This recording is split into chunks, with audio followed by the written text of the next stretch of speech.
Sa Maguindanao del Norte, timbog ang isang lalaki at nakumpisa ang mahigit 392,500 pesos na halaga ng smuggled cigarettes sa joint police operations sa Dato din Sinsuat. Ang blotter sa report.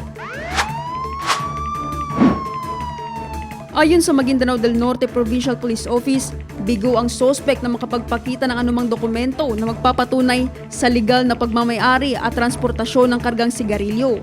Nasamsa mula sa sospek ang 10 kahon na naglalaman ng kabuang 500 reams ng puslit na sigarilyo na may kabuang halaga na 392,500 pesos. Natagpuan ng mga kontrabando sa loob ng isang minivan na walang nakakabit na plate number. Ang sospek at ang mga nakumpisang sigarilyo ay dinala sa Dato din Sinsuat Municipal Police Station para sa tamang disposisyon at pagsasampa ng kaukulang kaso. Patuloy namang hinihikayat ng ProBar ang publiko na makipagtulungan sa mga otoridad sa pamamagitan ng pagbibigay ng impormasyon upang mapanatili ang kapayapaan at kaayusan sa rehiyon.